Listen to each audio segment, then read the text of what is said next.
Atal D ಜನಸ್ನೇಹಿ ಕೇಂದ್ರ ಯೋಜನೆಯಡಿ ಕೋಲಾರ ಜಿಲ್ಲೆಯ ನಾಡ ಕಚೇರಿಗಳಲ್ಲಿ ಸಾರ್ವಜನಿಕರಿಂದ ಸ್ವೀಕರಿಸಿದ ಅರ್ಜಿಗಳಲ್ಲಿ ಶೇಕಡಾ 99% ಅರ್ಜಿಗಳನ್ನು ನಿಗದಿತ ಅವಧಿಗಿಂತಲೂ ಮೊದಲೇ ವಿಲೇವಾರಿ ಮಾಡಿ ಜಿಲ್ಲೆ ಮತ್ತೊಮ್ಮೆ ರಾಜ್ಯಕ್ಕೆ ಪ್ರಥಮ ಸ್ಥಾನ ಗಳಿಸಿದೆ.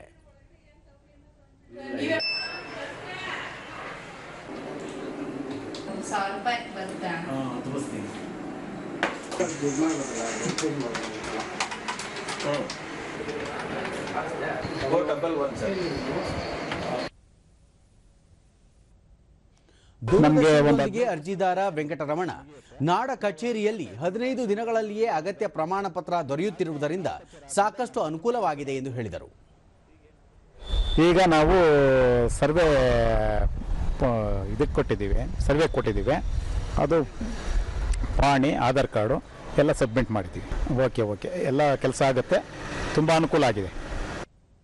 ಮತ್ತೋರ್ವ ಅರ್ಜಿದಾರ ವೆಂಕಟರಮಣಪ್ಪ ವಂಶವೃಕ್ಷ ಮಾಡಿಸಲು ಇಲ್ಲಿಗೆ ಬಂದಿದ್ದು ಎಲ್ಲ ದಾಖಲೆಗಳನ್ನು ನೀಡಲಾಗಿದೆ ಎಂದು ಹೇಳಿದರು.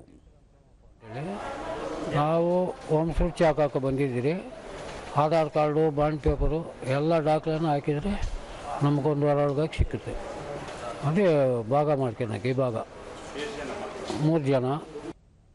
ಜಿಲ್ಲಾಧಿಕಾರಿ ಡಾಕ್ಟರ್ ಎಂ.ಆರ್. ರವಿ ಈ ವರ್ಷದ ಜೂನ್ನಲ್ಲಿ ಒಟ್ಟು 20,747 ಅರ್ಜಿಗಳನ್ನು ಸಾರ್ವಜನಿಕರಿಂದ ಸ್ವೀಕರಿಸಿ 20,746 ಅರ್ಜಿಗಳ ವಿಲೇವಾರಿ ಮಾಡಲಾಗಿದೆ. ಕೋಲಾರ ಜಿಲ್ಲೆ ಅರ್ಜಿಗಳ ವಿಲೇವಾರಿಯಲ್ಲಿ ವಿಳಂಬ ಮಾಡದೆ ತ್ವರಿತಗತಿಯಲ್ಲಿ ಸೇವೆ ನೀಡುತ್ತಿದೆ. ಮುಖ್ಯವಾಗಿ ಮಕ್ಕಳ ವಿದ್ಯಾಭ್ಯಾಸಕ್ಕೆ ತೊಂದರೆಯಾಗಬಾರದೆಂಬ ಉದ್ದೇಶದಿಂದ ನಿಗದಿತ ಅವಧಿಗೂ ಮುನ್ನವೇ ಅಗತ್ಯ ಪ್ರಮಾಣ ಪತ್ರಗಳನ್ನು ನೀಡಲಾಗುತ್ತಿದೆ ಎಂದರು.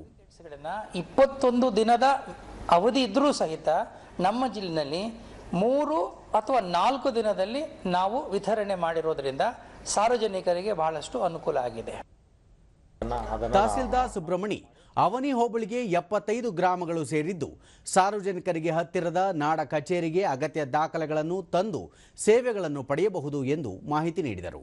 ಅಪ್ಲೋಡ್ ಆಗಿದೆ, ಅದೆಲ್ಲ ಚೆಕ್ ಮಾಡ್ತಾರೆ, ದಾಖಲೆಗಳ ಸರಿ ಇದೆ ಅಂತ ಹೇಳ್ಬಿಟ್ಟು ಅವರು ರಾಜಸ್ವ ನಿರೀಕ್ಷಕರಿಗೆ ಅವರ ಲಾಗಿನ್ಗೆ ಪುಷ್ ಮಾಡ್ತಾರೆ.